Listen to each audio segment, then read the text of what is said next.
Good Friday morning, and thank you for joining us here on KARE 11 News Now. I'm Jason Hackett. Let's get right to your headlines. A new update on KARE 11's investigation that uncovered fraud in Minnesota's Housing Stabilization Services program. Right now, 8 people are facing federal wire fraud charges. Prosecutors claim the defendants billed Medicaid for fake meetings and services that were never provided. The acting U.S. attorney fears more fraud will happen if the state doesn't change how it vets applicants to these programs.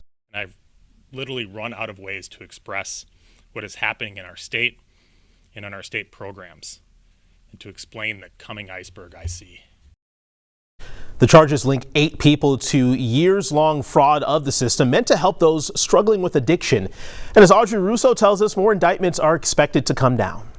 That's right. Acting U.S. Attorney Joe Thompson says the level of fraud in this housing stabilization program has overwhelmed the legitimate services being offered to those struggling with addiction. And though 8 people face federal charges today, prosecutors describe the situation as an iceberg with more to uncover. KARE 11 Investigates exposed this years-long scheme, finding business owners billing Medicaid for services they never provided. The misappropriated taxpayer funds exceeded $100 million, and prosecutors say they traced the money to personal purchases like real estate and cars. Prosecutors say the investigation has taken up a lot of resources, especially on the heels of other fraud cases stemming from state assistance programs. We've been developing our skills over the years, starting with Feeding Our Future and other cases. It really has called into question everything that we're doing with these programs.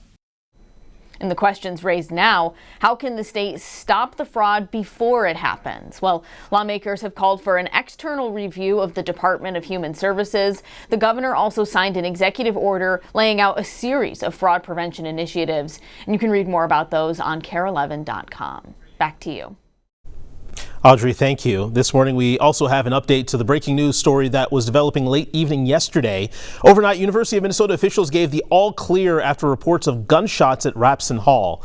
This was the scene around 9:30 last night. According to the university, there was a student group event happening inside the building at the time when shots were fired with roughly 300 people in attendance. Students describing a pretty chaotic scene.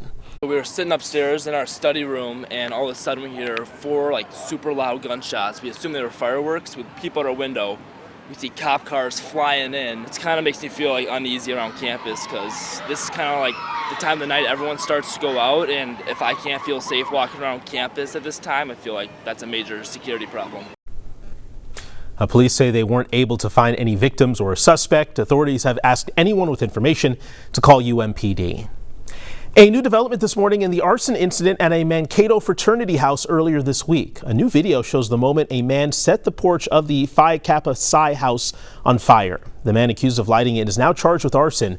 Authorities say the man started the fire in the early morning hours with several fraternity members inside. Ian Russell takes us through the dramatic video and where the investigation stands right now. The men of Phi Kappa Psi at Minnesota State University Mankato are trying to figure out their next steps after someone lit the banners on their porch on fire Monday morning, causing the damage you see right here. James Frankie lives here and says they woke up around 4 a.m. Monday morning to neighbors and roommates banging on doors to wake them up. When they got outside, they saw the flames engulfing their front porch. Security camera video shows a man walking up the road, stopping in front of the house, and eventually setting those banners on fire. Police arrested him at a home not far from here. He's now facing an arson charge. Frankie says this house is so much more than a fraternity house to them. It's become home for so many in their chapter. I love our position here. I love this house to death. I mean, the history of this whole neighborhood too. It's just Phi Kappa Psi is a part of it, and it's forever entrenched in this neighborhood. Now, thankfully, all 8 of the guys who were staying inside the house at the time are okay, and they have places to stay right now. But if you want to help them get back on their feet, we have a link to their online fundraiser over on KARE11.com. Right now, in Mankato, I'm Ian Russell, KARE 11 News. This morning, a resolution creating a National Day of Remembrance for Charlie Kirk is heading to the House. Yesterday, the Senate voted unanimously to honor Kirk on what would have been his 32nd birthday, October 14th. Kirk was shot and killed last week while speaking at a university in Utah. A memorial service for him will be held this Sunday in Arizona. Today, we're also learning that his widow, Erica, will now head Turning Point USA. The group's board officially named her CEO yesterday. She previously said she's committed to carrying on Charlie's work and legacy. Turning Point USA says his death won't stop them, and their organization and mission will carry on. And on that note, the organization is planning its next tour stop on the campus of the U of M this upcoming Monday. The American Comeback Tour featuring Michael Knowles will be held at Northrop Hall. According to the U's website, registration for the event is required. Everyone attending must be at least 18 years old and will be required to show a government-issued ID at the door. In the wake of Charlie Kirk's assassination at the previous tour stop, we spoke with a retired FBI agent who says it's important for the event to have a strong security setup. I'm confident that the security professionals at the University of Minnesota event will have taken the lessons from some of these other incidents and probably have figured those into their security schematics. We reached out to Minneapolis Police and the Hennepin County Sheriff's Office. We did not hear back from the Sheriff's Office, but Minneapolis Police tell us they will be assisting University Police. Happening right now, a new neighborhood assistance center is open, offering free resources for people affected by mass shootings in South Minneapolis.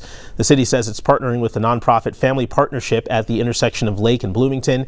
Among the free resources include mental health support, snacks and water, and a mobile medical unit.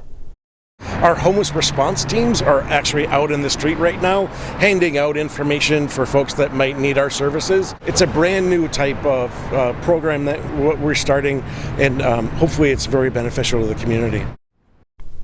Organizers told us that the center is open through Sunday. The countdown is on for Farm Aid 40. Tomorrow, some of the biggest names in music will be in the Twin Cities, with Bob Dylan, Willie Nelson, and Neil Young all hitting the stage. Michelle Beck has more from Huntington Bank Stadium. Well, hey there. Farm Aid's producer told me all about his plan to get Huntington Bank Stadium ready for this incredibly huge show. So if everything has gone according to plan at this point right now, things like electricity, lights, and cameras should all be set up. Take a look at your video. This right here is some of the setup happening just inside, on standby for the legendary lineup of singers like Willie Nelson and Neil Young and even Minnesota's own Bob Dylan. This is Farm Aid 40. That's 40 years of raising money and awareness for farm organizations all over the country. And it's safe to say the show is a huge relief, given its showrunners thought of possibly moving or even canceling it. Prior to a strike ending, Farm Aid stood in solidarity with the Teamsters Union picketing at the University of Minnesota, its campus, including this concert venue. We're so relieved it worked out the way that it did. It was meant to be for Farm Aid to be in Minnesota this year. And when you think about the labor of putting your hands in the dirt and making something grow, and the labor of getting up at 5 a.m. to go ahead and build one of our little rock shows and things like that. You know, it's all about the working people, the working men and women. Yeah, okay, so if you're getting there by car, we made a map to help you out. Take a look right here. You can pre-purchase event parking at all of these lots, $30 for ramps and $40 for surface lots. But do note, 2 of those ramps are already sold out. There's parking you can get tomorrow too, $15 per spot at East River Road Garage and St. Paul's Lot S 108. Now, if you don't have a ticket still just yet, they are still available, only I just checked their website and it says there aren't that many tickets left, and so act sooner than later on this one. Back to you. So from Farm Aid to the Vikings, it will be a busy weekend in Minneapolis. The team is getting ready to host the Bengals at US Bank Stadium this Sunday with a pretty banged up crew. J.J. McCarthy is out for at least 2 weeks with a high ankle sprain. Carson Wentz will take over as quarterback. And if you want to see the action in person, the cheapest tickets are going for just over $100 right now. Kickoff is Sunday at noon. Skol Vikes. Stick with us. More news and weather coming up after the break.